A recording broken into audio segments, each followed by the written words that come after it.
हरि ओम गुरुवे शरणम्।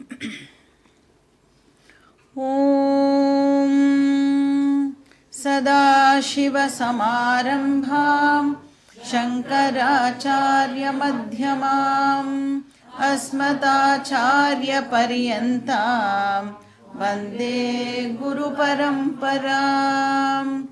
ओम पार्थाय प्रतिबोधितां भगवता नारायणेन स्वयं व्यासेन ग्रथितां पुराणमुनिना मध्ये महाभारतम् अद्वैतामृतवर्षिणीं भगवतीं अष्टादशाध्यायिनीम् अम्ब त्वामनुसन्ददामि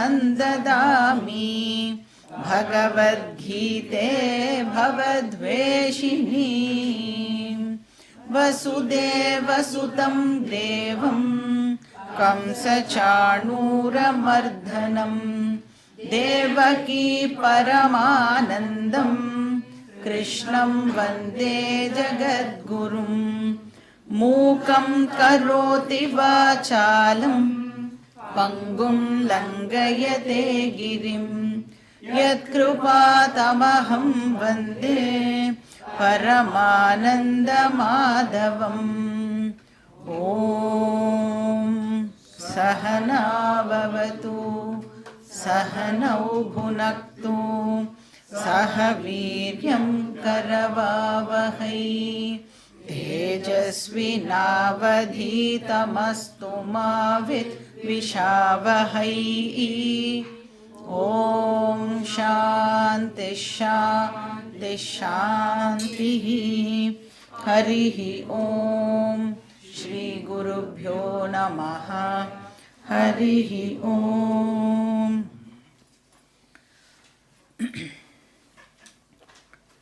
So second chapter oda final portion ஸ்திதப் பிரக்ஞ லக்ஷணம் அது பார்த்துட்டு இருக்கோம். ஏன்னா அர்ஜுனன் வந்து கிருஷ்ணர் கிட்ட கேட்குறான், ஸ்திதப் பிரக்ஞஸ்ய கா பாஷா சமாதிஸ்தஸ்ய கேசவ ஸ்திததீர் கிம் பிரபாஷேத கிமாசீத விரஜேத கிம் அப்படின்னு ஒரு கேள்வியை கேட்குறான். என்ன கேட்குறான்? இந்த ஸ்திதப் பிரக்ஞன் அப்படிங்கிறவா எப்படி இருப்பா? கா பாஷானா அவளை டிஸ்கிரைப் பண்ணுங்கோ, அவளோட டிஸ்கிரிப்ஷனை எனக்கு கொடுங்கோ. அவள் வந்து மற்றவா மாதிரி தான் இருப்பாளா, இல்லைனா வேறு ஏதாவது டிஃப்ரெண்ட்டாக ஏதாவது இருக்குமா அவகிட்ட? அதுக்கப்புறம் அவள் எப்படி பேசுவா, எப்படி உட்காந்துப்பா, எப்படி வந்து நடந்துப்பா, இந்த விஷயங்களெல்லாம் வந்து அர்ஜுனனுக்கு தெரிஞ்சுக்கணும்னு ஆசை. இப்போ ஸ்திதப் பிரக்ஞன் அப்படின்னா யார்? யார் வந்து ஞானம் அடைஞ்சிருக்காளோ அவளை வந்து நாம் ஸ்திதப் பிரக்ஞன் அப்படின்னு சொல்கிறோம். இப்போ வேதாந்தத்தோட கான்டெக்ஸ்டில் ஞானம் அப்படின்னு சொன்னால் என்ன ஞானம்? அது ஆத்ம ஞானம், செல்ஃப் நாலெட்ஜ். ஆத்ம ஞானம் மட்டும்தான். ஞானம் சொன்னாலே ஆத்ம ஞானம் மட்டும்தான். ஏன்னா கர்மயோகி பற்றி நமக்கு தெரியும்ல. யார் கர்மயோகி? யார் கர்மயோகம் பண்ணுறாளோ அவள் வந்து கர்மயோகி. இப்போ அவளுக்கு ஞானம் இருக்குமா இருக்காதா? கர்மயோகிக்கு ஞானம் இருக்கும். சரி, என்ன ஞானம் இருக்கும்? எப்படி கர்மயோகம் பண்ணணுங்கிற ஞானம் இருக்கும். கரெக்டா? இந்த பஞ்சமகா யஜ்ஞம் இருக்கே, அதை எப்படி பண்ணணுங்கிற ஞானம் இருந்தால் தான் அவளால் வந்து கர்மயோகம் பண்ண முடியும். ஆனால் நம்ம கர்மயோகியை ஞானின்னு சொல்கிறோமா அதுக்காக? ஏன்னா அவளுக்கு தான் ஞானம் இருக்கே. என்ன ஞானம் அப்படிங்கிறத இங்கே நாம் வந்து கவனிக்கணும். கர்மயோகியை நாம் ஒரு நாளைக்கும் ஞானி அப்படின்னு சொல்ல மாட்டோம். ஏன்னா கர்மயோகிக்கு என்ன இன்னும் தெரியாது அப்படின்னா, அகம் பிரம்ம அஸ்மி, அகம் ஆத்மா அஸ்மி, ஜீவாத்ம பரமாத்மா ஐக்கியம் இன்னும் அந்த கர்மயோகிக்கு தெரியாது. அதனால கர்மயோகி ஸ்டில் யாருன்னா அஜ்ஞானி. ஏன்னா அந்த கர்மயோகி இப்போ என்ன பண்ணிட்டு இருக்கான்னா ஞானத்துக்கான ப்ரிப்பரேஷனில் தன்னை வந்து ஈடுபடுத்தின்னு இருக்கான். அதனால் கர்மயோகி வந்து ஸ்டில் அஜ்ஞானி தான். அப்போ யாருக்கு வந்து அகம் ஆத்மா அஸ்மி இந்த சாப்டருடைய பிகினிங்கில் 12வது ஸ்லோகத்திலேருந்து 25வது ஸ்லோகம் வரைக்கும் கிருஷ்ணர் வந்து ஆத்மாவை பற்றின ஃபீச்சர்ஸ் எல்லாம் சொன்னார் இல்லையா. யாருக்கு அதெல்லாம் நான் அப்படின்னு தெரியுமோ, அகம் அகர்த்தா, அகம் அபோக்தா, அகம் சர்வகதா நித்யா அசுத்தா அப்படின்னு எல்லாம் யாருக்கு வந்து தெரியுமோ அவளை தான் நாம் வந்து ஞானி அப்படின்னு சொல்கிறோம். இன்ஃபேக்ட் அவளை வந்து பிரக்ஞா அப்படின்னு சொல்கிறோம். சரி, வெறுமனே இது தெரிஞ்சுட்டா மட்டும் போருமா? அகம் பிரம்ம அஸ்மி எனக்கு வந்து புரிஞ்சுடுது. ஏன்னா ரிப்பீட்டடாக நான் வந்து கிட்டத்தட்ட ஒரு 15 வருஷமாக கிளாஸ் அட்டென்ட் பண்ணுறேன்னு வச்சுக்கோங்க. இதானே நீங்கள் சொல்ல போகிறேன். நீ கார்த்தால கூட சுவாமிஜி சொன்னால, அப்படி டீச்சர் வந்து நீ 15 வருஷம் நீ கிளாஸ் அட்டென்ட் பண்ணேன்னா டீச்சர் என்ன சொல்ல போகிறா அப்படின்றது நமக்கே தெரியும். அப்போ வெறுமா அது மட்டும் போருமா அப்படின்னா, அப்போ எங்கே அந்த நாலேஜ் இப்போ எங்கே இருக்குது? புத்தியில் இருக்குது. அவ்வளோதான். அது நமக்கு வந்து ஹெல்ப் பண்ணுமா? நம்மளுடைய டே டு டே லைஃபுக்கு அது வந்து ஹெல்ப் பண்ணணும்னா இப்போ அந்த அறிவை நான் என்னவா கன்வெர்ட் பண்ணணும்? இமோஷனல் ஸ்ட்ரெங்க்த்தாக அதை வந்து இப்போது கன்வெர்ட் பண்ணணும். ஏன்னா எல்லா விதமான ஆக்டிவிட்டியும் பண்ணும் பொழுது நாம் வந்து யூஸ் பண்ணுறது நம்மளுடைய இமோஷ்னல் பர்சனாலிட்டியை தான். அதனால் இமோஷ்னல் பர்சனாலிட்டி தான் எவ்ரிடே அடி வாங்கிறது. அப்போ அதுக்கு ஸ்ட்ரென்த் கொடுக்கலை அப்படின்னு சொன்னால் நாலேஜ் ஒரு ஓரமாக இருக்கும். நாம் வந்து என்ன சொல்லிட்டு இருப்போம்னா அகம் பிரம்மாஸ்மி அப்படின்னு சொல்லிட்டு வாழ்க்கையில் வந்து அழுதுண்டே இருப்போம். கிளாஸ் வரத்துக்கு முன்னாடி எப்படி அழுதோமோ அதை விட இன்னும் பெட்டராக நம்ம வந்து கிளாஸ் வந்ததுக்கு அப்புறமும் வந்து அழுதுன்ட்ருப்போம். இப்போ இந்த ஸ்பிளிட் பர்சனாலிட்டி வந்து வேலைக்கு ஆகாது. அப்போ இன்டெலெக்சுவல் நாலேஜை வந்து இமோஷ்னல் ஸ்ட்ரெங்க்த்தாக இப்போ நாம் கன்வெர்ட் பண்ணணும். அப்படிப்பட்ட ஒரு பர்சன் யார் அந்த கன்வர்ஷனை பண்ணியிருக்காளோ அவளை என்ன சொல்கிறோம்? நம்ம ஸ்தித பிரக்ஞா அப்படின்னு சொல்கிறோம். அப்போ அந்த அறிவு இப்போ என்ன ஆகியிருக்குன்னா மனசு லெவல்லையும் அந்த அறிவானது இறங்கி மனசு முழுக்க அது வந்து இப்போது நிரம்பி இருக்கணும். அதனால தான் ஞானிக்கு வந்து அந்த இன்கம்ப்ளீட்னஸ் அப்படிங்கிறது கிடையவே கிடையாது. இப்போ நான் வந்து எதையோ மிஸ் பண்ணுறேன் அப்படின்னு எனக்கு தாட் வருது அப்படின்னா நான் இமீடியட்டாக என்ன பண்ணுவேன்? எதை மிஸ் பண்ணுறேனோ அதை அடையறதுக்கு ஆசைப்படுவேன். எதனால் ஆசை ஏற்படுறது? நான் இன்கம்ப்ளீட்டு, என்கிட்ட ஏதோ ஒன்று குறையிறது, அது நான் அடைஞ்சுட்டேன்னா நான் வந்து கம்ப்ளீட் ஆகிடுவேன். அப்போ அந்த இன்கம்ப்ளீட்னஸ் ஃபீலிங் இருக்குல்ல, அதுதான் நம்மளுடைய ஆசைக்கு காரணமாக இருக்குது. அதனால டிசையர் ஏற்படுறது. இப்போ வந்து சில பேர் வந்து சிங்கிளாக இருக்கும் பொழுது என்ன மிஸ் பண்ணுவா? ஸ்பௌஸை மிஸ் பண்ணுவா. அதனால தான் என்ன பண்ணுறாப்பா அவன் தெரியாமல் கல்யாணம் பண்ணிக்கிறா. இப்படி தான் மிஸ்ஸெல்லாம் மிஸ்ஸஸ் ஆறா இல்லை. மிஸ்ஸாக இருக்கும் பொழுது எதையோ மிஸ் பண்ணி கல்யாணம் ஆகி மிஸ்ஸஸாக ஆறா. அப்போ நம்ம எதையெல்லாம் என்கிட்ட இல்லை அப்படின்னு நினைக்கிறோமோ அப்போ தான் நமக்கு ஆசையானது ஏற்படுறது. சரி, ஆசை ஏற்பட்டதே, அதுக்கப்புறம் என்ன ஆகிறது? அதை அடையிறதுக்கு என் சைட்லேருந்து நான் முயற்சிலாம் போடுவேன். அப்போ என்ன ஆகும்?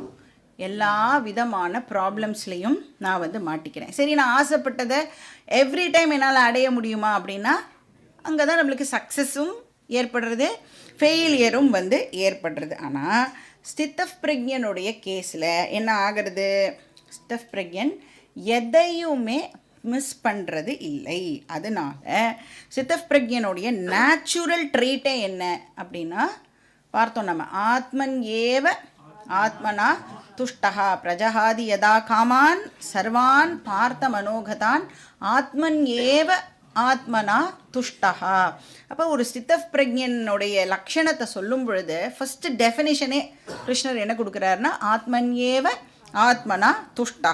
அப்படின்னா என்ன அர்த்தம்? சிம்பிளாக சொல்லணுன்னா ஐ ஆம் ஹாப்பி ஆஸ் ஐ ஆம். நான் நானாக இருந்துண்டு சந்தோஷமாக இருக்கேன். இது வந்து ஒரு ட்ரைட்டு. நெக்ஸ்ட் என்ன பார்த்தோம்? நான் என்கிட்டேயே ஹாப்பியாக இருக்கிற காரணத்தினால வெளியிலேருந்து ஏதோ ஒரு விஷயத்தை அடைஞ்சு நான் கம்ப்ளீட் ஆக வேண்டிய அவசியம் இல்லை. அதனால் அவர் எப்படிப்பட்டவராக இருக்கார்? சர்வான் காமான் பிரஜஹாதி. அப்போ சர்வ காம தியாகா அப்படின்னு பார்த்தோம். எதுவுமே வந்து அடைய வேணும் அப்படின்னு ஒரு டிசையர் அவருக்கு இருக்காது. அப்படியே ஏதாவது டிசையர் இருந்ததுன்னா என்னன்னு பார்த்தோம்? அதை நான் பைண்டிங் டிசையராக தான் அது இருக்கும். கட்டாயம் அடைஞ்சே தீரணும் அப்படிங்கிற மாதிரி எண்ணம்லாம் சித்தப் பிரக்ஞனுக்கு இருக்கவே இருக்காது. ஸோ இது ரெண்டாவது ட்ரீட்டு. மூணாவது என்னது? சமத்துவம்.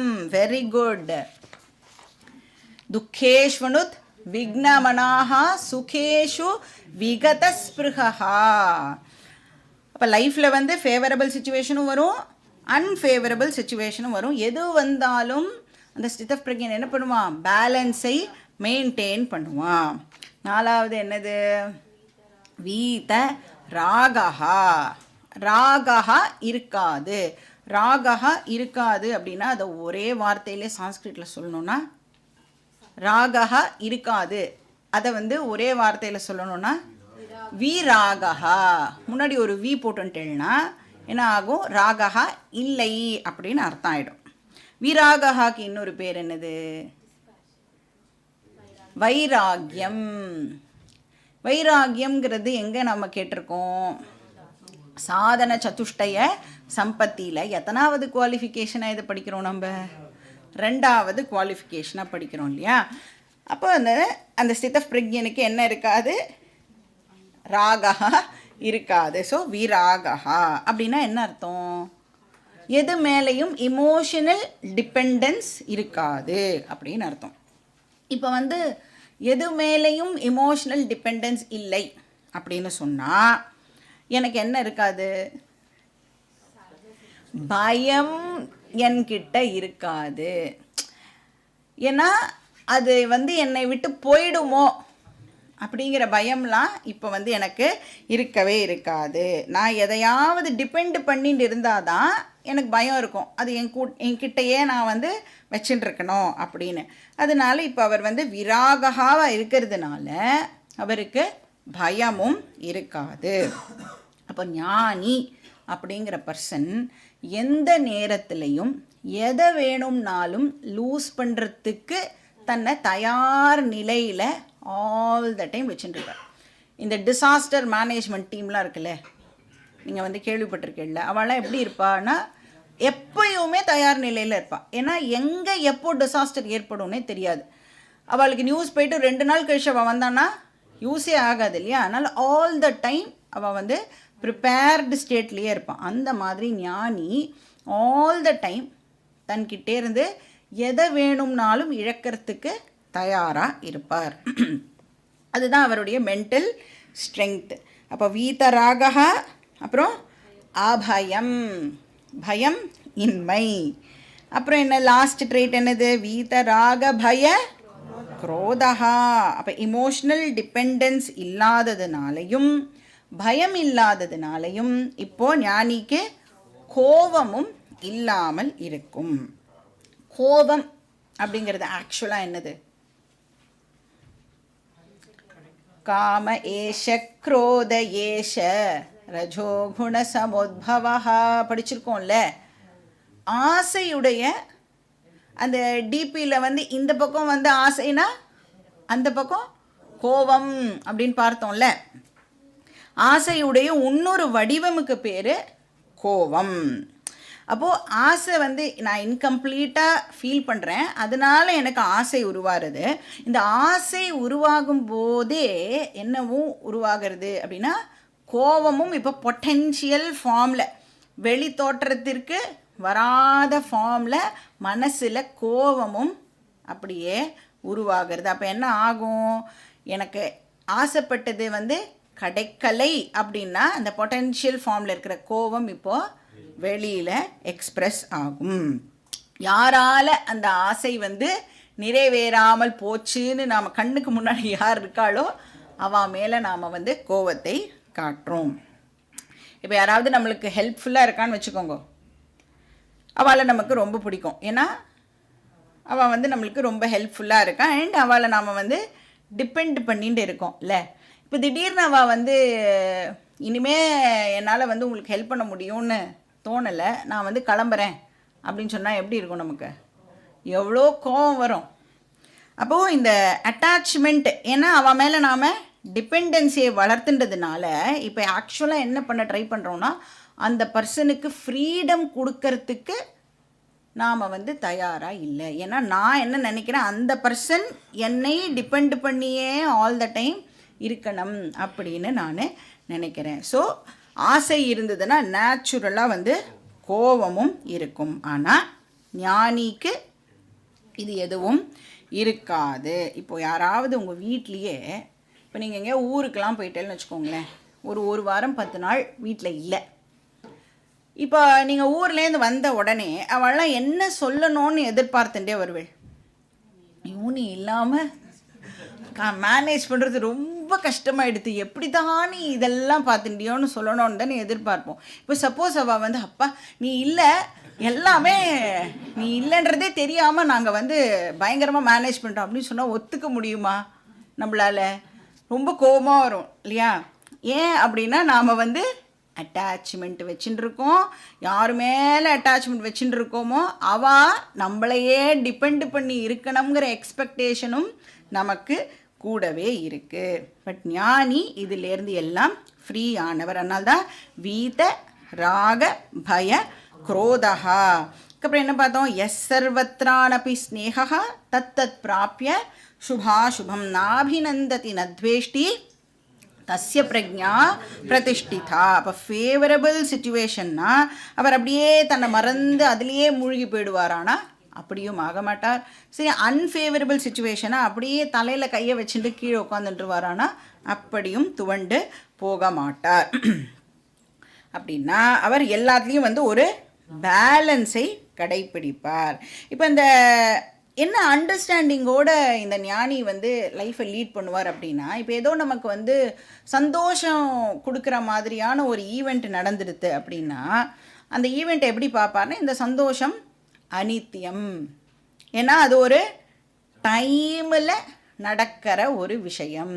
ஒரு பர்டிகுலர் டைமில் ஆரம்பிச்சுது, ஒரு பர்டிகுலர் டைமில் அது முடிஞ்சு போயிடும். அதனால் அதுக்குள்ளேயே நான் வந்து மூழ்கி போயிடக்கூடாது அப்படிங்கிற அறிவு ஞானிக்கு இருக்கும். அதுக்காக வந்தால் என்ஜாய் பண்ண மாட்டாரானா, வந்தால் பேஷாக என்ஜாய் பண்ணுவார். இப்போ வெரி வெரி இன்டெலிஜென்ட் பர்சன் யார் அப்படின்னா ஞானி. ஞானி வந்து வெரி வெரி இன்டெலிஜென்ட் பர்சன். மாறக்கூடியது அப்படிங்கிற அறிவோட அந்த விஷயத்தை என்ஜாய் பண்ணுவார். சரி, ஏதாவது ட்ராஜடி வந்துடுதுன்னா அப்போ அப்படியே உடஞ்சி போயிடுவாரா? அதுவும் கடந்து போகும் இல்லை, அதுவும் டெஃபினட்டாக மாறுதானே மாறும். நமக்கு என்ன ஹாப்பி சுச்சுவேஷன் மட்டும் டக்குன்னு மாறிடும், துக்கம் மட்டும் கண்டினியூஸாக இருக்குமானா துக்கமும் மாறும். துக்கம் மாறி திருப்பியும் சந்தோஷமான நிலைமை நமக்கு ஏற்படும்.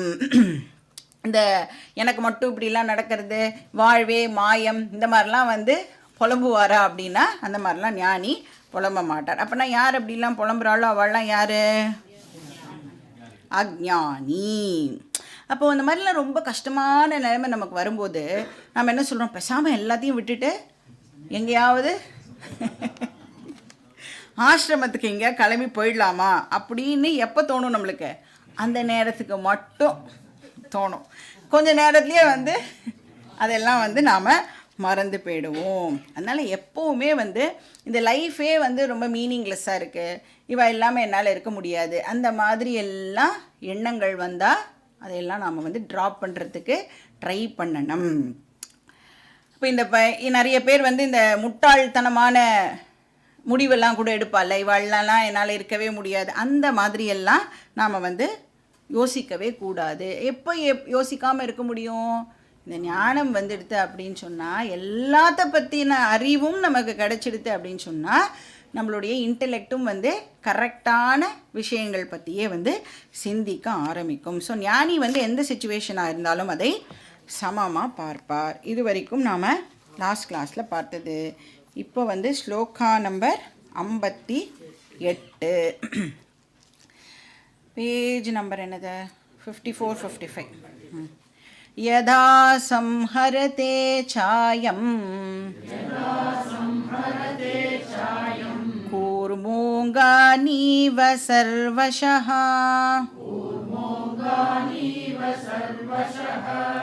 இந்திரியாணீந்திரியார்த்தேப்யः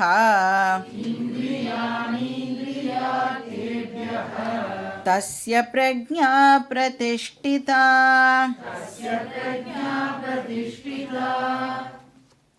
ஸோ 57வது ஸ்லோகம் வரைக்கும் ஞானம் அடைஞ்ச ஒரு பர்சன் பற்றி கிருஷ்ணர் நம்மளுக்கு எக்ஸ்பிளைன் பண்ணார். அதாவது ஞானம் அடைஞ்ச ஒரு பர்சன் அந்த ஞானத்தை இமோஷ்னல் ஸ்ட்ரென்த்தாக கன்வெர்ட் பண்ணின ஒரு பர்சனை பற்றி நமக்கு வந்து கிருஷ்ணர் சொன்னார். So Pragya to Stith of பிரக்ஞா அதை வந்து நம்மளுக்கு சொன்னார். அதாவது வெறுமை அறிவில் மட்டும் சேஞ்ச் இல்லாமல் மனசு லெவல்லையும் அதை வந்து கொண்டு வந்த ஒரு பர்சனை வந்து நாம் பார்த்தோம். இப்போ 58வது ஸ்லோகத்திலேருந்து கிருஷ்ணர் வந்து ஸ்லைட்டாக டாப்பிக்கை வந்து சேஞ்ச் பண்ணுறார். எப்படி வந்து இந்த இன்டெலெக்சுவல் நாலேஜை இமோஷ்னல் ஸ்ட்ரென்த்தாக கன்வெர்ட் பண்ணுறது, அதை பற்றி கிருஷ்ணர் வந்து இங்கே நமக்கு சொல்கிறார். ஸோ செல்ஃப் நாலேஜை எப்படி இமோஷ்னல் ஸ்ட்ரென்த்தாக கன்வெர்ட் பண்ணுறது, அந்த 12 to 25 படித்தோம்ல, அதெல்லாம் நமக்கு இப்போ ஞாபகம் இருக்கும்னு கிருஷ்ணர் அசியூம் பண்ணுறார். அதனால தான் திருப்பி அதெல்லாம் சொல்லலை. அதை இந்த ஆத்மாவோட ஃபீச்சர்ஸ்லாம் இருக்குல்ல, அவினாஷி துதத்வித்தி, அந்த மாதிரி ஸ்லோகம்லாம் இப்போ வந்து திருப்பியும் வந்து கிருஷ்ணர் வந்து நம்மளுக்கு சொல்லலை. ஏன்னா இப்போ தான்ப்பா அதில் 12வது ஸ்லோகத்துலேயும் 25வது ஸ்லோகம் வரைக்கும் சொல்லியிருக்கேன். இப்போ நம்ம எத்தனை ஸ்லோகத்தில் இருக்கோம், 58வது ஸ்லோகத்தில் இருக்கோம். அதுக்குள்ளே நீங்கள் எல்லாம் மறந்துருக்க மாட்டேள் அப்படிங்கிறதுனால அசியூம் பண்ணிட்டு இப்போ என்ன சொல்கிறாருன்னா, அந்த விஷயங்களை எப்படி நாம் வந்து இமோஷ்னல் ஸ்ட்ரென்த்தாக இப்போது கன்வெர்ட் பண்ணுறது. இப்போ அதெல்லாம் வந்து 12 to 25 என்ன ஸ்லோகனே ஃபஸ்ட்டு நம்மளுக்கு ஞாபகம் இல்லை அப்படின்னு சொன்னால், அதுக்கு தான் என்ன பண்ணுறோம், இந்த ரிவிஷன் அதெல்லாம் போடுறோம்ல. இப்போ நாம் போட்டால் மட்டும் கேட்கக்கூடாது, நீங்களும் என்ன பண்ணணும், திருப்பியும் நீங்களும் உட்காந்துன்னு அதை ரிவைஸ் பண்ணணும். ஏன்னா 12 to 25 ஸ்லோகாஸ் இருக்கு இல்லையா, அது வந்து வெரி வெரி இம்பார்ட்டண்ட் போர்ஷன். ஏன்னா உபநிஷத்தில் என்ன விஷயங்கள்லாம் சொல்லப்பட்டிருக்கோ அதனுடைய எசன்ஸாக அந்த போர்ஷன் இருக்கிறதுனால அது வந்து டோட்டலி நம்மளுக்கு பொறுத்த வரைக்கும் ஒரு புது டாபிக் இல்லையா. எத்தனையோ வருஷங்கள் திடீர்னு 50-60 வயசுக்கு நீங்கள் கிளாஸ்க்கு வந்திருந்தேன்னு வச்சுக்கோங்களேன், எங்கேயோ ஸ்கூல்லலாம் படிப்பெல்லாம் ஸ்கூலோடு முடிஞ்சிருக்கும், நம்மளுக்கு காலேஜோடு முடிஞ்சிருக்கும். திடீர்னு இப்போ உட்காந்துட்டு நோட்டெல்லாம் எடுத்து எழுதணுன்னா எல்லாமே டோட்டலி நியூ எக்ஸ்பீரியன்ஸில். இப்போ அந்த போர்ஷனை மட்டும் ரிப்பீட்டடாக நாம் கேட்டுட்டே இருக்கணும், ஃபெமிலியர் ஆகிற வரைக்கும். அந்த வார்த்தைகள் எல்லாம் இப்போ வந்து சர்வகதா அப்படின்னு சொன்னால் எல்லா இடத்துலையும் வியாபித்து இருக்கிறது அப்படின்ற அளவுக்கு எனக்கு புரிகிற வரைக்கும் நாம் வந்து அதை ரிப்பீட்டடாக கேட்டுட்டே இருக்கணும். ஸோ எப்படி வந்து இந்த அறிவை மனோபலமாக ஒரு பர்சன் கன்வெர்ட் பண்ணுறார், என்ன பண்ணி கன்வர்ஷன் நடக்கிறது. கிருஷ்ணர் வந்து இங்கே டோட்டலாக நம்மளுக்கு 3 டிசிப்ளின்ஸை ப்ரிஸ்கிரைப் பண்ணுறார், 3 சாதனா. இதுக்குன்னா self knowledge to emotional strength conversion. So first வந்து அந்த 3 விஷயம் என்ன அப்படிங்கிறத பார்த்துட்டு அதுக்கப்புறம் நம்ம வந்து ஸ்லோகத்துக்குள்ளே போகணும். ஃபஸ்ட்டு வந்து என்ன சாதனானா நிதித்தியாசனம் அப்படிங்கிற சாதனா. நிதித்தியாசனம் அப்படின்னா சிம்பிளாக ட்ரான்ஸ்லேட் பண்ணிக்கணுன்னா வேதாந்திக் மெடிடேஷன், தியானம்னு சொல்லுவோம்ல. நார்மலாக மெடிடேஷன்னா தியானம்னு சொல்லுவோம், அதுக்கே நிதித்தியாசனம் அப்படின்னு ஒரு ஸ்பெஷல் பேர் கொடுத்தா அப்போ அது என்ன ஸ்பெஷல் மெடிடேஷனா, வேதாந்திக் மெடிடேஷன். இப்போ வேதாந்திக் மெடிடேஷன்னா ஜென்ரலாக மெடிடேஷன்னா என்ன பண்ணுவோம் நம்ம, ஃபஸ்ட்டு ப்ரீ ரிக்விசிட் என்ன மெடிடேஷனுக்கு, கண்ணை மூடணும்ல. வேதாந்திக் மெடிடேஷனில் நீங்கள் கண்ணையே மூட வேண்டாம். அப்போ எவ்வளோ ஈஸியாக இருக்கும் அது. கண்ணெல்லாம் மூடிட்டு உட்காந்து எல்லாம் நடக்கிற காரியமாக நமக்கு கண்ணை மூடினா அப்போ தான் என்ன யாராவது நம்மளை கூப்பிடுற மாதிரி இருக்கும், ஃபோன் அடிக்கிற மாதிரி இருக்கும், அப்புறம் ஏதாவது நம்மளுக்கு ஒரு இது வந்துட்டே இருக்கும், டிஸ்ட்ராக்ஷன்ஸ் வந்து நிறையா இருக்கும் இல்லையா. அதனால வேதாந்திக் மெடிடேஷனை பொறுத்த வரைக்கும் நீங்கள் கண்ணை மூடவே வேண்டாம். அப்போ என்ன பண்ணணும், என்னெல்லாம் கேட்டோமோ இந்த கிளாஸில் கேட்குற விஷயங்களை நாம் மறுபடியும் நம்மளுடைய மெமரியிலேருந்து ரீகால் பண்ணணும். அப்போ மெமரியிலேருந்து ரீகால் பண்ணணுன்னா ஃபஸ்ட் என்ன பண்ணியிருக்கணும், மெமரியில் அதை வந்து ரெஜிஸ்டர் பண்ணியிருக்கணும். ஃபஸ்ட்டு கிளாஸுக்கு நான் வந்தேன்னா இத்தனாவது ஸ்லோகத்துலேயும் இத்தனாவது ஸ்லோகம் இன்றைக்கி நடத்தினாலா, அதில் வந்து இப்போது நான் 1 hour பேசுகிறதும் ஞாபகம் வச்சுக்க முடியுமான்னா டெஃபினட்டாக ஞாபகம் வச்சுக்க முடியாது. ஆனால் ஒரு 4-5 பாயிண்ட்டு டெஃபினட்டாக நம்மளால் வந்து ஞாபகம் வச்சுக்க முடியும். அந்த 4-5 பாயிண்ட்டை அப்போ எத்தனை கிளாஸஸ் இது வரைக்கும் நீங்கள் அட்டன் பண்ணியிருக்கீங்க, அப்போ எவ்வளோ பாயிண்ட்ஸ், ஒரு கிளாஸுக்கு 4 பாயிண்ட் வச்சா கூட எத்தனாவது கிளாஸ் இது, எத்தனாவதோ கிளாஸ் பாருங்க, அது கூட தெரியல நமக்கு, எத்தனையாவதோ கிளாஸ்னு வச்சுக்கலாம். that into 4 போட்டுக்கோங்க, அதுவும் எத்தனையோ ஒரு நம்பர் வரும். ஏன்னா நம்மளுக்கு எத்தனை கிளாஸுன்னே தெரியல. X into 4, so 4x. இப்போ என்ன சொல்லிட்டு இருந்தேன் நான், அந்த பாயிண்ட்டை வந்து நீங்கள் பார்த்தீங்களா எப்படி மறந்து போகிறோன்னு. இது சாம்பிளுக்காக நான் மறந்து போன மாதிரி உங்களுக்கு காமிச்சேன், எப்படி மறந்து போகிறது அப்படி. இப்போ பேசிகிட்டு இருக்கிறதே மறந்து போகிறதுனா 1 hour கிளாஸ் கேட்டுட்டு அதுக்கப்புறம் திரும்பி வீட்டில் போய் ஞாபகப்படுத்திக்கிறதுலாம் நடக்கக்கூடிய காரியமா? அப்போ என்ன பண்ணணும், ரொம்ப ரொம்ப அலர்ட்டாக இருக்கணும். ஒரு 4 பாயிண்ட்டை நாம் வந்து கிளாஸ்லேருந்து பிக்கப் பண்ணிவிட்டு அதை வந்து வீட்டுக்கு போய் திருப்பியும் ஒரு வாட்டி அதை நாம் சிந்திச்சு பார்க்கணும். அப்போ அந்த டீச்சிங்லேயே டுவெல் பண்ணுறதுக்கு பேர் நிதித்தியாசனம் அப்படின்னு பேர். அப்போ நான் ஹாப்பியாக இருக்கிறதுக்கு வேறு ஒரு எக்ஸ்டர்னல் விஷயம் தேவையில்லை இப்படிங்கிற ஒரு பாயிண்ட் இருக்குல்ல, இந்த பாயிண்ட்டை எடுத்துட்டு சிந்திச்சு பாருங்க. ஃபஸ்ட்டு நம்மளுடைய புத்தி அதை அக்செப்ட் பண்ணுறதா அப்படின்னு பாருங்க. எனக்கு வெளியிலேருந்து எந்த ஒரு விஷயமும் தேவையில்லையா, அதெல்லாம் இல்லாமலேயே என்னால் சந்தோஷமாக இருக்க முடியுமா, அப்படி எல்லாம் கொஸ்டின்ஸ் எல்லாம் வரும். அதுக்கு நீங்கள் என்ன ஆன்சர்லாம் கொடுக்குறீள் அப்படின்னு அப்படியே அதை வந்து அந்த ஓட்டணும், அந்த தாட்ஸை வந்து அப்படியே ஃப்ளோ பண்ண விடணும். அந்த மாதிரி டீச்சிங்கில் டுவெல் பண்ணினோம் அப்படின்னா அதுக்கு பேர் வேதாந்திக் மெடிடேஷன். அப்போ ஃபஸ்ட்டு நம்மளுக்கு இது என்ன சொல்கிறது, இந்த டீச்சிங் வந்து என்ன விஷயத்தை நமக்கு கற்றுக் கொடுக்கறதுங்கிறது முதல்ல தெரிஞ்சிருந்தால் தான் நம்மளால் வந்து அந்த நிதித்தியாசனம் அப்படிங்கிற விஷயத்துக்கே போக முடியும். அப்போ அதுக்கு ப்ரீ ரிக்வெஸ்ட் என்னென்னா ஸ்ரவணம், நன்னா நாம் வந்து இந்த விஷயங்களை கேட்டிருக்கணும். அப்புறம் மனனம், திருப்பியும் கேட்டு ரிவைஸ் பண்ணுறதுன்னு சொல்கிறோம் இல்லையா. அப்போ அந்த ரிவிஷன் பண்ணும் பொழுது இப்போ நான் வந்து ஹாப்பியாக இருக்கிறதுக்கு எனக்கு எக்ஸ்டர்னலாக வேறு எதுவுமே தேவையில்லை அப்படிங்கிற ஒரு டவுட் நமக்கு வந்ததுன்னா இந்த ரிவிஷன் போது அந்த டவுட்ஸ் எல்லாம் நம்மளுக்கு கிளாரிஃபை ஆகும். அதுக்கப்புறம் நீங்கள் வந்து உங்கள் மெமரியிலேருந்து அந்த விஷயத்தை உட்காந்து ரீகால் பண்ணும் பொழுது அது நிதித்தியாசனமாக ஆகிறது. முதல்ல நம்மக்கிட்ட விஷயம் இருக்கணும், அப்போ தான் நம்மளால் வந்து நிதித்தியாசனம் ப்ராக்டிஸ் பண்ண முடியும். அகம் பூர்ணஹா, அகம் நித்யஹா, இந்த மாதிரி விஷயம்லாம் ஃபஸ்ட்டு ஃபெமிலியராக இருக்கணுமா இந்த வார்த்தைகள்லாம். அப்புறம் இந்த வார்த்தைகளுடைய அர்த்தம் எல்லாம் நமக்கு நல்லா புரிஞ்சிருக்கணுமா. அதுக்கப்புறம் தான் நம்மளால் வந்து அந்த நிதித்தியாசனம் அப்படிங்கிறதுக்கு போக முடியும். ஸோ வேதாந்தம் சொல்கிற விஷயங்களை அசை போட்டு பார்க்கறதுக்கு பேர் நிதித்தியாசனம். பட் ஏன்னா இது தெரியறதுக்கு முன்னாடி கிளாஸ்லாம் அட்டென்ட் பண்ணுறதுக்கு முன்னாடி என்ன நினச்சோம், என்னுடைய மன நிம்மதிக்கோ என்னுடைய மன சந்தோஷத்துக்கோ என் வீட்டில் இருக்கிற ஒரு 4 பேரோ இல்லை நான் வெளியில் போய் மீட் பண்ணுற ஒரு 4 பேரோ இல்லை நான் வச்சுட்டுருக்கிற விஷயங்களோ தான் காரணம் அப்படின்னு இவ்வளோ வருஷமாக நாம் நினச்சிட்டு இருக்கோம். ஆனால் வேதாந்தம் நம்ம என்னெல்லாம் முடிவு பண்ணி வச்சுருக்கோமோ அத்தனையும் அதை என்ன பண்ணுறது, கேன்சல் பண்ணிவிட்டு வேறு ஒரு டைரக்ஷனில் நம்மளை வந்து ட்ராவல் பண்ண சொல்கிறது. அப்போ ஆல்ரெடி நான் வந்து சில விஷயங்களை எல்லாம் ரெடி பண்ணி வச்சுருக்கேன், என்னோடய மைண்டில் ரெஜிஸ்டர் பண்ணி வச்சுருக்கேன், வாசனா அப்படின்னு பேர் அதுக்கு. அந்த வாசனாவெல்லாம் இப்போ நாம் வந்து மாற்றணும்.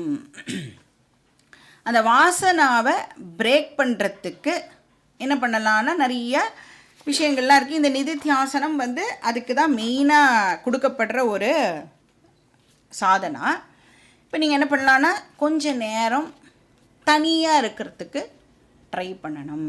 வீட்லேயே தனியாக இருக்கிறதுக்கு ஒரு ரூமில் கதவை சாத்தின்ட்டு அதுக்கு தான் போய் டெய்லி கிளாஸு கேட்கணும் அப்படின்னு சொல்கிறது. அப்போ கிளாஸ் கேட்கும் பொழுது டிஸ்டர்பன்ஸ் இருந்ததுன்னா நம்மளால் கேட்க முடியாது. அப்போ அந்த டைமு யாரையுமே பக்கத்தில் வச்சுக்காமல் தனியாக போய் கிளாஸ் கேட்கணும். இல்லைன்னா முடிஞ்சதுன்னா எங்கேயாவது ஒரு ஆசிரமத்துக்கு ஒரு 2 நாளோ 3 நாளோ போயிட்டு வரணும். அப்போ கூட கூட்டின்லாம் போகக்கூடாது. நாங்கள் வந்து எங்கே போனாலும் நாங்கள் 2 பேரும் சேர்ந்து தான் போவோம். 2 பேருக்கும் சேர்ந்து மோட்சம் கிடைக்காது.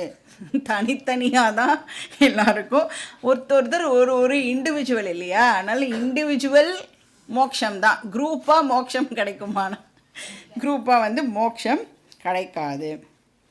அப்போ அதனால் வந்து தனியாக இருக்கிறதுக்கு நம்ம வந்து ப்ராக்டிஸ் பண்ணணும். அப்போ என்னெல்லாம் ரெகுலராக நாம் வந்து சில செட்டப்லாம் வச்சுருக்கோம்ல, அதெல்லாம் இல்லாமல் நம்மளால் இருக்க முடியறதா அப்படின்னு பார்க்கணும். இப்போது ஃபிசிக்கலாக சர்வைவ் பண்ணுறதுக்கு நமக்கு சில மினிமம் ரெக்குவயர்மெண்ட்ஸ் டெஃபினட்டாக இருந்தாகணும். ஆனால் மென்டலாக ஹெல்த்தியாக இருக்கிறதுக்கு எந்த செட்டப்பும் நமக்கு அவசியம் இல்லை. சைக்கலாஜிக்கலாக ஸ்ட்ராங்காக இருக்கிறதுக்கு நமக்கு எந்த செட்டப்பும் அவசியம் இல்லை. இதை வந்து கான்ஸ்டண்ட்டாக நாம் மனசில் ரிப்பீட் பண்ணிகிட்டே இருக்கணும். இதுக்கு பேர் நிதித்தியாசனம். இப்போ இந்த புதுசாக நீங்கள் வந்து ஃபஸ்ட்டு சைக்கிள் ஓட்ட கற்றுன்னு இருக்கும்போது நம்மளாலேயே வந்து சைக்கிள் எடுத்து ஓட்டிட முடியுமா? அப்போ யாரோ ஒருத்தர் வந்து பிடிச்சிண்டு நம்மளுக்கு வந்து சைக்கிள் ஓட்டுறதுக்கு சொல்லி கொடுப்பா. அதுக்கப்புறம் கொஞ்சம் நம்மளுக்கு வந்து காலெல்லாம் எட்டுறது அப்படின்னா அந்த சொல்லி கொடுத்தவா இருக்கால்ல, அவள் அப்போ கூட நம்மளோட பக்கத்தில் நிற்பா. பக்கத்தில் நின்று பிடிச்சிக்கிற மாதிரி ஆக்ஷன் பண்ணிட்டு வருவான். ஆனால் பிடிச்சிக்கவே மாட்டா. பட் நாம் என்ன நினச்சிட்டு இருப்போம், அவள் பிடிச்சிக்கிறதுனால தான் நான் வந்து வண்டி ஓட்டுறேன் அப்படின்னு நினச்சிப்பா. அதுக்கப்புறம் நீங்கள் வந்து திரும்பி பார்த்தாலும் அவள் வந்து பக்கத்தில் இருக்கவே மாட்டான். அப்போ நம்மளுக்கு பயம் வந்து திடீர்னு பிரேக்கை போட்டு கீழெலாம் விழுவோம். ஆனால் நம்மளால் வந்து அந்த பிடிப்பெல்லாம் இல்லாமல் கூட நம்மளால் போக முடியும். அப்போ அந்த மனசு இருக்குல்ல, அந்த மனசு தானே வந்து நினச்சிக்கிறது பிடிச்சிக்கலன்னா நான் கீழே விழுந்துடுவேன் அப்படின்னு. அப்போ அந்த வாசனாவை இப்போ நாம் சேஞ்ச் பண்ணணும். நீ எதையுமே பிடிச்சிக்கலைன்னா கூட உன்னால் வந்து லிவ் பண்ண முடியும் அப்படிங்கிற அந்த விஷயத்தை மனசுக்கு இப்போ நாம் வந்து புரிய வைக்கணும். ஏன்னா இங்கே என்ன படிக்கிறோம் நாம், நீ பாடி கிடையாது, நீ மைண்டு கிடையாது, நீ புத்தி கிடையாது, நீ ஆத்மா. ஆத்மா தான் என்ன பண்ணுறது, எல்லாத்துக்கும் கான்ஷியஸ்னஸ்ஸையே லெண்டு பண்ணுறது. மைண்டோ புத்தியோ அனாத்மா அப்படிங்கிற விஷயங்களை எல்லாம் மறுபடியும் நாம் சிந்திச்சு பார்க்கணும். இது வந்து exercise number 1 and a very very important exercise நிதித்தியாசனம். அப்படின்னா என்ன சொல்ல வரோன்னா, சண்டே மட்டும் நம்மளுக்கு கீதா ஞாபகத்துக்கு வரக்கூடாதுன்னு அர்த்தம். இப்போ என்ன அப்படி தானே ஞாபகத்துக்கு வருது? புக்கையே வந்து எங்கே வச்சோன்றது எத்தனை மணிக்கு தேடுறோம்? 5 மணி கிளாஸ்னா பக்கத்தில் வீடு இருந்ததுன்னா 4:30, 4:35, 4:40க்கு தான் புக்கை எங்கே வச்சுருக்கோம் அப்படின்னே வந்து நாம் தேடுவோம். அந்த மாதிரிலாம் இருந்தால் இது எப்போ மோட்சம் கிடைக்குன்னா வெகு காலம் ஆகும், இந்த ஜன்மாவில் இல்லை. இப்போ ரெகுலராக இந்த விஷயங்களில் நீங்கள் டுவெல் பண்ணிகிட்டே இருந்தால் எப்போ கிடைக்கும்? அச்சிரேனாதி கச்சதி இப்படிங்கிறதுக்குள்ள நமக்கு மோட்சம் உண்டு. ஸோ எப்பெல்லாம் ஒரு நாளில் உங்களுக்கு நடுவில் டைம் கிடைக்கிறதோ, ஏன்னா ரொம்ப பிஸி இல்லை, நம்ம நிறைய வேலையெல்லாம் இருக்குது நம்மளுக்கு. 60 வயசு ஆகி 70 வயசு ஆயிருந்தாலும் நான் வந்து ஜஸ்ட்டு ஒரு 250 கல்யாணம் தான் அட்டென்ட் பண்ணியிருக்கேன். 251 நான் போகலைன்னா அப்புறம் நான் வந்து வாழ்ந்து என்ன பிரயோஜனம்? இந்த மாதிரிலாம் நம்ம பிஸியாக இருக்கிறதுனால நம்மளுக்கு கீதா உபனிஷத் யாரோ ஒருத்தர் பாவம் அவளுக்கு வேலை இல்லை, அதனால அவள் கிளாஸ் எடுக்கிறா, அதனால் நம்ம எப்போ முடியறதோ அப்போ வந்து கேட்டுக்கலாம். அந்த மாதிரிலாம் இருந்தேன்னா இந்த விஷயம் நமக்கு செட் ஆகாது. அப்போ எப்படி ஸ்கூல்லாம் வந்து டெய்லி தானே ஹோம்ஒர்க் பண்ணுவோம், டெய்லி அந்த புக்கை படிக்கிறோமோ இல்லை ஒரு வாட்டியாவது எடுத்து இன்றைக்கி என்னெல்லாம் டைம் டேபிள்லாம் அது எடுத்து உள்ளே வைப்போம்ல, அந்த புக்கெல்லாம் தொடுவோம்ல ஒரு நாள் ஒரு வாட்டியாவது, அந்த மாதிரி ஒரு வாட்டியாவது டெய்லி என்ன பண்ணிடணும், கீதா புக்கு தொட்டாவது பார்த்துடணும். அப்படி தொடும்போது நம்மளுக்கு சரி என்ன ஸ்லோகம் போன வாரத்தில் அப்படின்னு ஒரு தாட் வரும். அப்போ அந்த பேஜை திருப்பினா அந்த ஸ்லோகத்தை படிப்போம். அர்த்தம்லாம் வந்து நம்மளுக்கு ஞாபகம் வச்சுக்க வேண்டிய அவசியம் இல்லை. அட்லீஸ்ட் இந்த ஸ்லோகத்தை படித்தா இந்த வார்த்தையை வந்து ரிலேட் பண்ணிக்கிறதுக்கு நம்மளுக்கு ஈஸியாக இருக்கும். அதனால எவ்ரி டே கிளாஸை ஒரு வாட்டி கேட்டுடணும். Revision is very very important. வாரம் வேதாந்தம் ஞாபகத்துக்கு வந்தால் வேலைக்கு ஆகாது.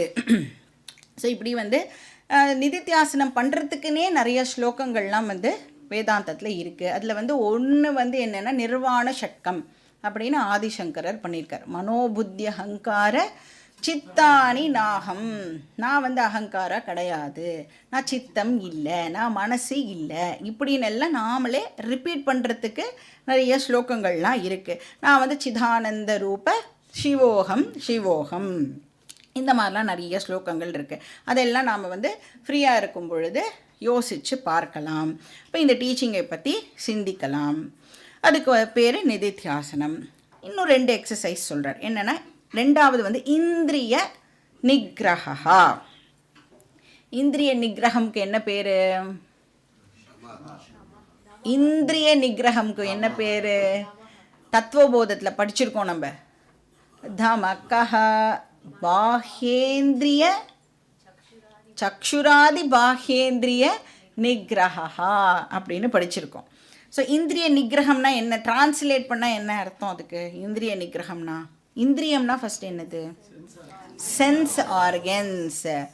நிகிரகம்னா கண்ட்ரோல் பண்ணுறது அப்படின்னு அர்த்தம். அப்போ இந்திரிய நிகிரகம்னா சென்ஸ் ஆர்கன்ஸை கண்ட்ரோல் பண்ணுறது அப்படின்னு அர்த்தம். அப்போ சென்ஸ் ஆர்கன்ஸை ரெகுலேட் பண்ணுறது, அதை ஒழுங்குபடுத்துறது. இப்போ இந்த அறிவு வந்துடும் நம்மளுக்கு, ரிப்பீட்டடாக கேட்டுகிட்டே இருக்கிறதுனால இந்த அறிவு வந்துடும்.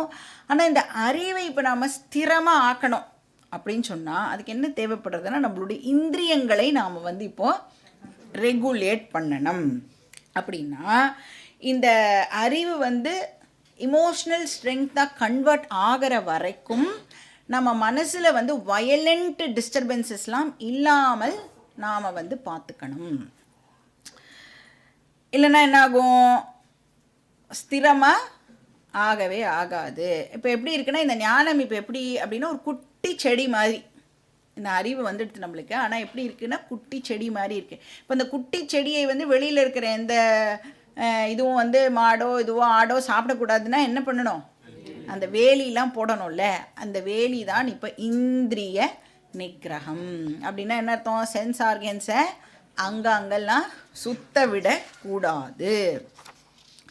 ஒன்ஸ் அது வந்து ஒரு கொஞ்சம் ஒரு மரமாக ஆயிடுத்து அப்படின்னா அதுக்கப்புறம் நாம் கவலைப்பட வேண்டாம். ஸோ அந்த மரம் ஆகிற வரைக்கும் வயலண்ட் இமோஷன்ஸுக்கு நாம் வந்து இடம் கொடுக்கக்கூடாது. அப்போ இமோஷன்ஸ் எது மூலமாக வருது நமக்கு? சென்ஸ் ஆர்கன்ஸ் மூலமாக தான் இமோஷன்ஸ் க்ரியேட் ஆகுது. ஏன்னா சென்ஸ் ஆர்கன்ஸ் தான் என்ன பண்ணுறது, வேர்ல்டை கான்டாக்ட் பண்ணுறதுக்கு நமக்கு ஒரு கேட் வேயாக இருக்குது. இல்லை என்ன பேசுகிறா அப்படின்னு எதை வச்சு கேட்குறோம்? என்னை பற்றி என்ன பேசுகிறா அப்படின்னு எதை வச்சு கேட்குறோம்? அதே காதை வச்சு தான் கேட்குறோம் இல்லையா? அப்போ அந்த சென்ஸ் ஆர்கன்ஸை நாம் வந்து பத்திரமாக பார்த்துக்கணும். சப்த ஸ்பரிஷ ரூப ரச கந்த, இப்படி 5 விதமான உலக விஷயங்கள் நம்மளுடைய இந்திரியங்கள் மூலமாக தான் என்டர் பண்ணுறது. இப்போ நாம் மாட்டுக்கு கண்ட இடத்துல காதை கொடுத்தோ கண்ட விஷயங்களை பார்த்தோம் அப்படின்னு சொன்னால் என்ன ஆகும்? சரமாரியாக எல்லாம் நம்மளோட மைண்டுக்குள்ளே என்டர் பண்ணி நம்மளோட மைண்டை அது டிஸ்டர்ப் பண்ணிடும். அப்போ எது எல்லாம் வந்து என் மனசை பாதிக்கும்னு நமக்கு தோன்றதோ அதுக்கிட்ட எல்லாம் போகாமல் இருக்கிறது உச்சிதம். அந்த ஞானம் வந்து ஸ்திரம் ஆகிற வரைக்கும் அந்த இப்போ இவாக்கிட்ட பேசினா இவா வந்து என்னை ஹர்ட் பண்ணுவா, அதனால் அனாவசியமாக போய் நாமளே போய் மாட்டிக்கக்கூடாது அப்படின்னு உங்களுக்கு தோணிட்டுனா அந்த பர்சன்கிட்ட பேசுகிறதை நாம் கம்மி பண்ணிக்கணும். இப்போ எல்லாரையும் அவாய்ட்லாம் பண்ண முடியாது, பட் நமக்கு தெரியும்ல இவ்வளோ பேசினா பிரச்சனை வராது, இவ்வளோ பேசிட்டா பிரச்சனை வரும் அப்படின்னு தெரியும் இல்லையா, அதெல்லாம் நாம் வந்து கண்ட்ரோல் பண்ணணும். இப்போ எப்போவும் யாரோடையும் எந்த ஆர்கியூமெண்ட்டும் வச்சுக்கவே கூடாது. யாராவது ஆர்கியூ பண்ண வரா அப்படின்னால என்ன பண்ணிடணும், நீ தான் கரெக்டு, நீ தான் கிரேட்டு, என்ன விட்டுடு அப்படின்னு யார் எஸ்கேப் ஆகி வராளோ அவள் தான் ஆக்சுவலி இன்டெலிஜென்ட் பர்சன்.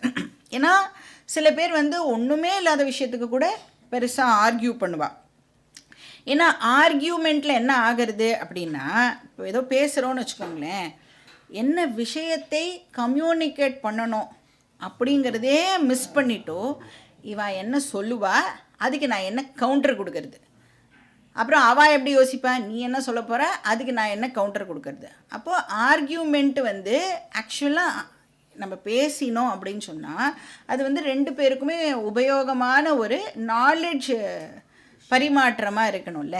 ஆனால் ஆர்கியூமெண்ட்டில் என்ன ஆகும்னா, ஆர்கியூமெண்ட் ப்ரொடியூசஸ் ஹீட் தேன் லைட் அப்படின்னு சின்மயானந்த சுவாமிஜி சொல்கிறார். நீ பேசணும், நீ வந்து ஏதோ ஒரு விஷயத்தை கம்யூனிகேட் பண்ணணும்னா அது அந்த பர்சனுக்கு பிரயோஜனப்படுற ஒரு விஷயமா இருக்கணும். இல்லை இன்னொருத்தர்கிட்டேருந்து நீ எதையாவது தெரிஞ்சுக்கிறேன்னா உனக்கு அது பிரயோஜனமாக இருக்கணும். பட் ஆர்கியூமெண்ட்டில் ரெண்டு பேருக்கும் எந்த பிரயோஜனமும் இருக்காது. நம்ம எல்லாருக்கும் தேவை லைட்டு, நாட் ஹீட். அதனால் ஆர்கியூ பண்ணுறதை மேக்ஸிமம் நாம் வந்து அவாய்டு பண்ணிடணும். அதனால் ஜென்ரலாக வந்து இந்த வாய் தான் சும்மா இருக்குமா, நமக்கு யாரையாவது பார்த்தா ஏதாவது ஒன்று தெரியாமல் சொல்லிடுவோம், அதுக்கப்புறம் போய் அவள் பின்னாடி நிற்க வேண்டியதாக இருக்கும். அதனால் வாயை கண்ட்ரோல் பண்ணணும்.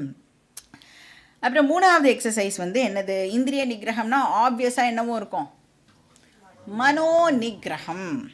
மனோ நிகிரகம்னா மைண்ட் கண்ட்ரோல்.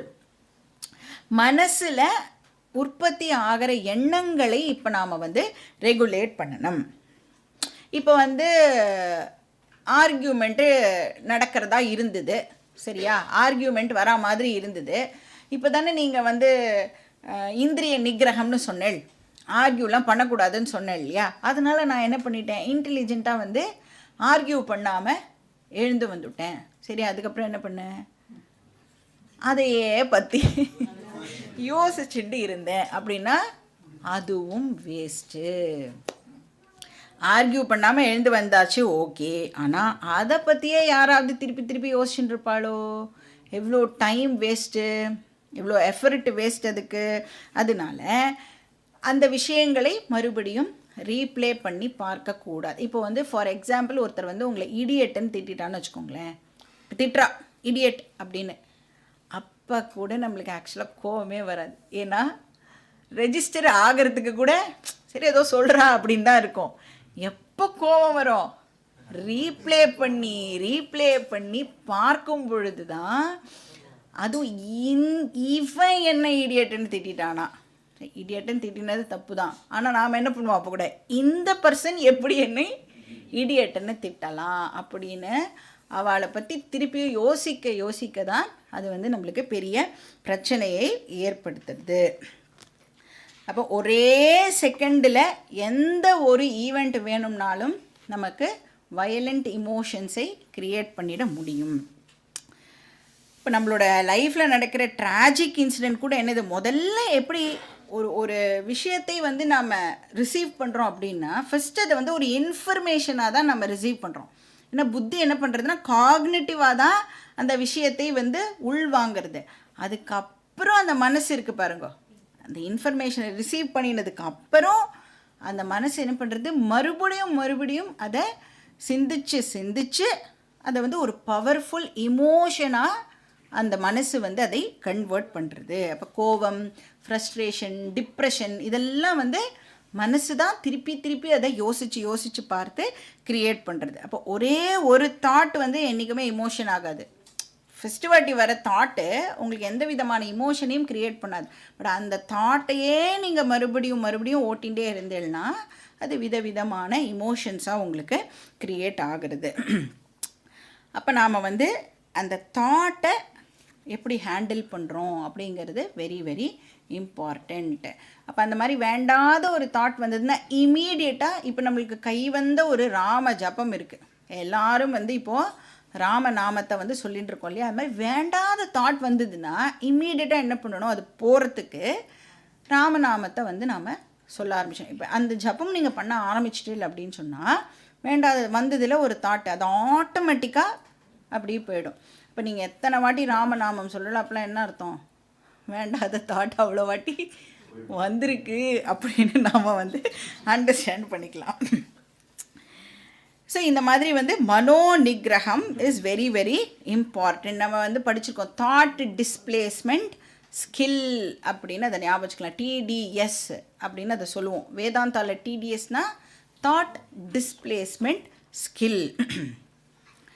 அப்போ இந்திரிய நிகிரகா மனோ நிகிரகா இதை நாம் ப்ராக்டிஸ் பண்ணினோம் அப்படின்னு சொன்னால் நமக்கு வயலண்ட் இமோஷன்ஸ் எல்லாம் ஏற்படாது. இப்போ மைண்டு வந்து காமாக ஸ்டடியாக இருக்கும் பொழுது இந்த அறிவை நம்மளால் வந்து அப்சர்வ் பண்ணிக்க முடியும். அசிமிலேட் பண்ணுறதுக்கு இந்த காம் மைண்ட் வந்து ஹெல்ப் பண்ணும். இந்த ஊர்கா மாதிரி இப்போ இந்த ஞானம் நமக்குள்ள ஊறணும். நம்மக்கிட்ட இருக்கிற அத்தனை செல்லையும் இந்த ஞானமானது இப்போ வந்து ஊறணும். அப்போ தான் வந்து நமக்கு இந்த ஞானம் ஹெல்ப்ஃபுல்லாக இருக்கும். ஸோ இப்படி 3 சாதனா சொல்லப்படுறது. நிதித்தியாசனம், இந்திரிய நிகிரகம், மனோ நிகிரகம். இந்த 3ல் கிருஷ்ணர் வந்து இப்போது இந்திரிய நிகிரகம் பற்றி இங்கே ஹைலைட் பண்ணுறார். ஸோ 58 to 61 4 ஸ்லோகம் வந்து ஃபார் இந்திரிய நிகிரகம். இதெல்லாம் யாருக்கு இப்போ சொல்லிட்டு இருக்கார்? யார் பிரக்ஞா ஆயிட்டா ஆனால் இன்னும் ஸ்தித பிரக்ஞாவா ஆகலையோ அவளுக்கு சொல்லிட்டு இருக்கார். அப்போ ஸ்தித பிரக்ஞாக்கு இந்திரிய நிகிரகம் தேவைப்படுமா? ஸ்தித பிரக்ஞாக்கு இந்திரிய நிகிரகம் தேவைப்படுமானா தேவைப்படாது. யாருக்கு தேவை? பிரக்ஞா. அவன் ஸ்தித பிரக்ஞனா ஆகணும்னா அவனுக்கு இந்த சாதனா எல்லாம் தேவைப்படுறது. ஸோ இந்த இந்திரிய நிகிரகம்க்கு கிருஷ்ணர் வந்து ஒரு பியூட்டிஃபுல் எக்ஸாம்பிள் கொடுக்குறார். என்ன எக்ஸாம்பிள் கொடுக்குறார் அப்படின்னா ஒரு ஆமையை எக்ஸாம்பிளாக கொடுக்குறார். அந்த ஆமைக்கு மற்ற மிருகத்துக்கெல்லாம் இருக்கிற மாதிரி தன்னை பாதுகாத்துக்கிறதுக்கு ஏதாவது முள்ளோ இல்லை விஷமோ அந்த மாதிரிலாம் ஏதாவது இருக்கான்னா இல்லை. ஆனால் அதுக்கு பதிலாக பகவான் என்ன கொடுத்துருக்கான்? ஒரு ஓடு கொடுத்துருக்கான். அப்போ அந்த ஓடு வந்து it be very very hard. எந்த அனிமல்னாலையும் அதை வந்து அட்டாக் பண்ணவே முடியாது. இப்போ இந்த ஆமை என்ன பண்ணும் அப்படின்னா ஃப்ரீயாக இங்கே அங்கே மெதுவாக போகும். நம்மள மாதிரி குடுகுடுலாம் ஓட முடியாது அதனால். ஆனாலும் அது இங்கே அங்கெல்லாம் போகும்.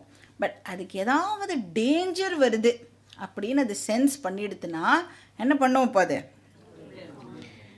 தன்னுடைய கால், கை, தலை அது எல்லாத்தையும் வந்து உள்ள இழுத்துன்றோம். ஸோ 2 கை, 2 கால், 1 தலை, மொத்தம் எவ்வளோ ஆச்சு?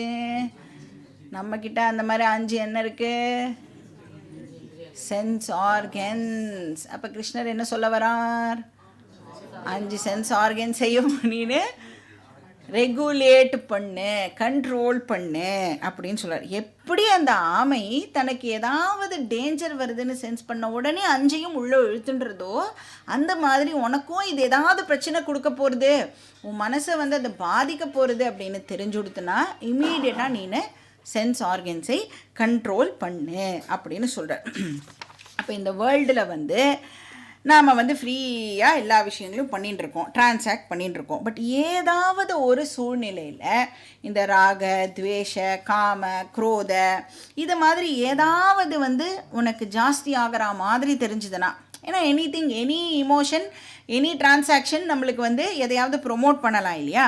அந்த மாதிரி நேரத்தில் நீ என்ன பண்ணணும்னா உன்னுடைய இந்திரியங்களை நீ இமீடியட்டாக அலர்ட்டாகி அதை நீ ரெகுலேட் பண்ணிக்கணும். ஒன்ஸ் நாம் வந்து அலர்ட்டாக இல்லாமல் அதுக்குள்ளே போயிட்டோம் அப்படின்னா அதுலேருந்து வெளியில் வர்றதுக்கு ரொம்ப ரொம்ப கஷ்டமாயிடும். அது வந்து இந்த டூத் பேஸ்ட்டில் வந்து பேஸ்ட் வெளியில் வந்துடுதுன்னா உள்ளே போட முடியுமா? ட்ரை பண்ணி பார்த்துருக்கீங்களா நீங்கள்? போடவே முடியாது. Very very difficult. அந்த மாதிரி அலர்ட்டாக இல்லாமல் விட்டுட்டேன்னா அதை வந்து சரி பண்ணுறதுக்கு ரொம்ப ரொம்ப கஷ்டமாயிடும். ஸோ இங்கே என்ன சொல்கிறார், கூர்மகா அங்காணி சம்ஹரத்தே, கூர்மகான ஆமை, சம்ஹரத்தேனா வித்ரா பண்ணிக்கிறது, உள்ளே இழுத்துக்கிறது, சர்வஷா அப்படின்னா எல்லா டைரக்ஷன்ஸ்லேருந்தும். ஸோ ஆமை வந்து 5 டைரக்ஷன்ஸ்லேருந்தும் அந்த வந்து தன்னுடைய இந்திரியங்களை, தன்னுடைய கை காலெல்லாம் உள்ளே இழுத்துக்கிறது. ஸோ எப்போ பண்ணுறது, எப்போவுமே பண்ணுறதா அந்த மாதிரினா எப்போவுமே இல்லை. இப்போ எப்போவுமே கண்ணை மூடிட்டு நடக்க முடியுமா, எப்போவுமே வாயை மூடிட்டு பேச முடியுமா, பண்ண முடியாது இல்லையா. இப்போ எப்போ டிஸ்டர்பன்ஸ் ஏற்படுற மாதிரி இருக்கோ அப்போ நாம் வந்து அலர்ட்டாக அதை வந்து இது பண்ணிக்கணும். இப்போ நம்ம வந்து ஏதோ ஒரு டிவி ப்ரோக்ராம் பார்க்குறோன்னு வச்சுக்கோங்களேன். அந்த டிவி ப்ரோக்ராம் வந்து நம்மளோட மனசை வந்து அஃபெக்ட் பண்ணுற மாதிரி இருந்ததுன்னா இமீடியட்டாக ஸ்டாப் பண்ணிவிட்டு வெளியில் வந்துடணும்.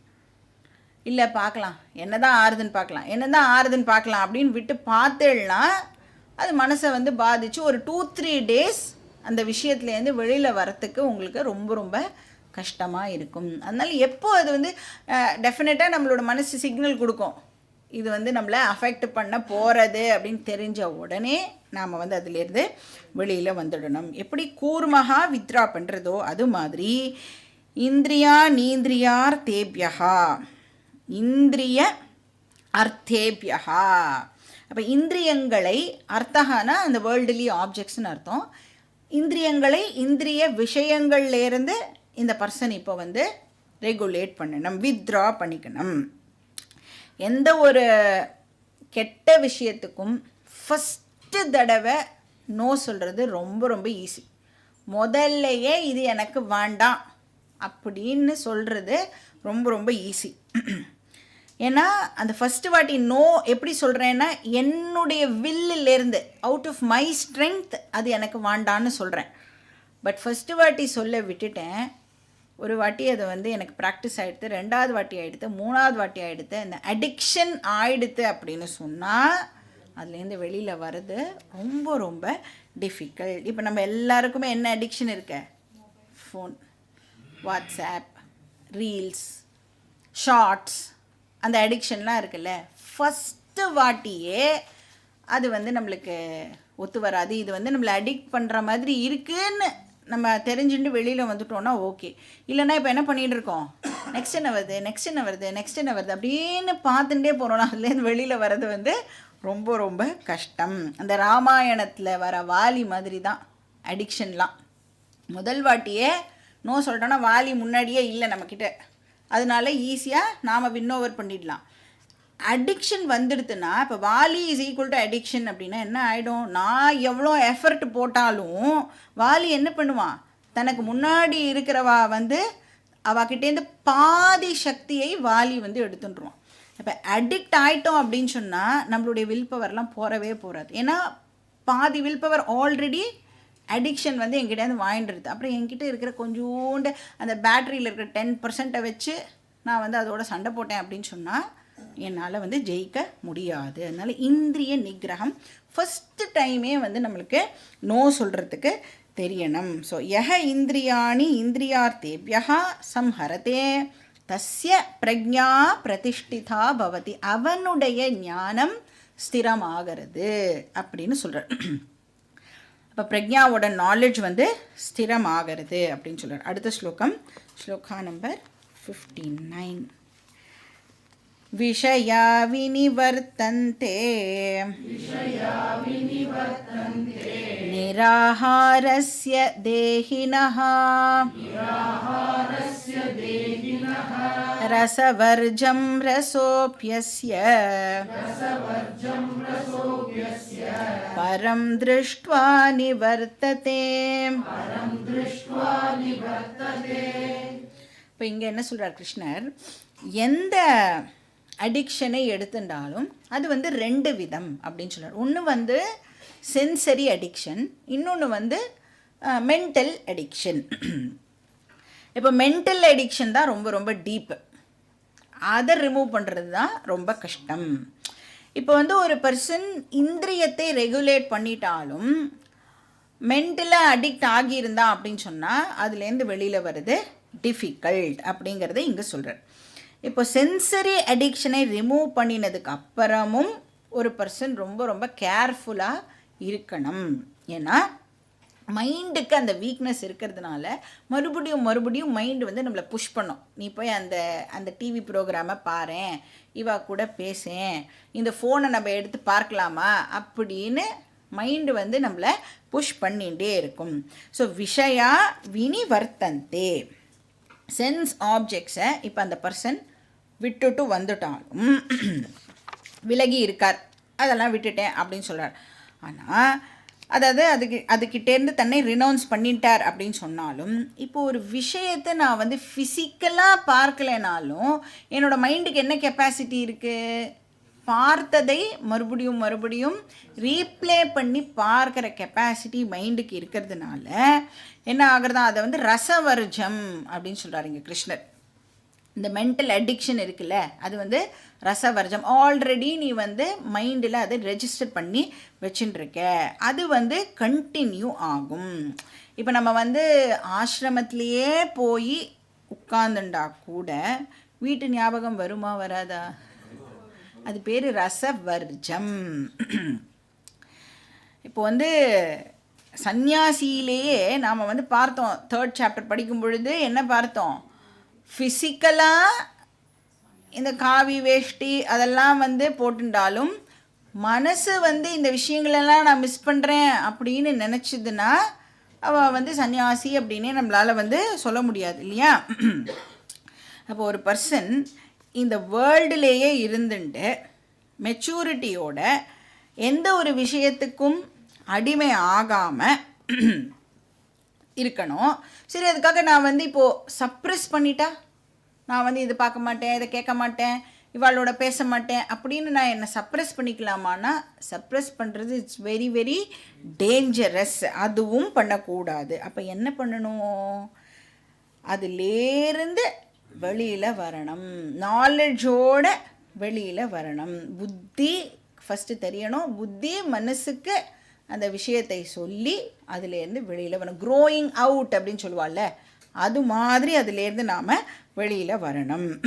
அப்போ அதுலேருந்து வெளியில் வர வரைக்கும் அந்த ரசவர்ஜம் கண்டினியூ ஆகும் அப்படின்னு நீங்கள் சொல்கிறார். அந்த டிசையர் வந்து அந்த அர்ஜ், அந்த தவிப்பு, அது எனக்கு வேணும் அப்படிங்கிறது மனசு வந்து கேட்டுண்டே இருக்கும். ஆனால் அதுலேருந்தும் நாம் வந்து வெளியில் வரணும். அஸ்ய ரசஹா அப்படி நிவர்த்தந்தே, அந்த மென்டல் அடிக்ஷன்லேருந்தும் நாம் வெளியில் வரணும். எப்போ அந்த மென்டல் அடிக்ஷன் நம்மளை விட்டு போகும், அந்த ஆப்ஜெக்ட்லேருந்து நமக்கு ஒரு ஆனந்தம் கிடைக்கிறதுன்னு நினைக்கிறோம்ல, அந்த ஆனந்தத்தை விட ஆத்மானந்தம் சுப்பீரியர் அப்படிங்கிற அறிவு நமக்கு வரும் பொழுது பாக்கி எல்லாமே ரொம்ப ரொம்ப இன்சிக்னிஃபிகண்ட்டாக நாம் கன்சிடர் பண்ண ஆரம்பிப்போம்.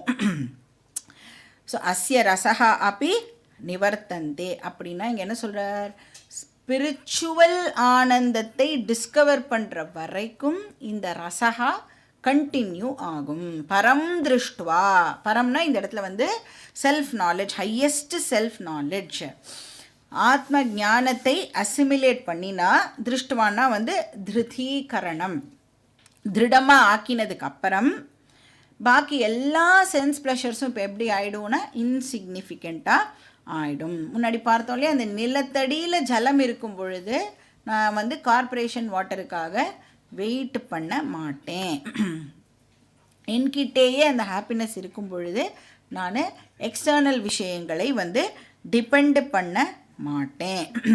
அப்போ ஞானி வந்து இந்த வேர்ல்டையும் என்ஜாய் பண்ணுவார், வேர்ல்டில் எதுவுமே அவர்கிட்ட இப்போ இல்லை அப்படின்னா அதுவும் அவரை அஃபெக்ட் பண்ணாது அப்படின்னு இந்த ஸ்லோகம் சொல்கிறது. பாக்கி டீட்டெயில்ஸ் நம்ம நெக்ஸ்ட் கிளாஸ்லேயே பார்க்கலாம்.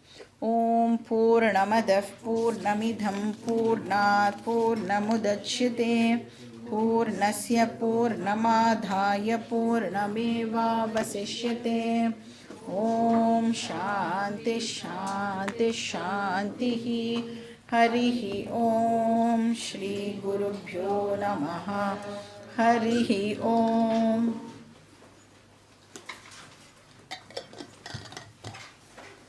இப்போ எல்லாரும் அந்த தேர்ட் சாப்டர் ப்ரீமியர் போடுறோம், அதே மாதிரி முந்தின நாள் வந்து ரிவிஷன் போடுறோம். எவ்வளோ பேருக்கு அது கேட்டு எவ்வளோ யூஸாக இருக்குது,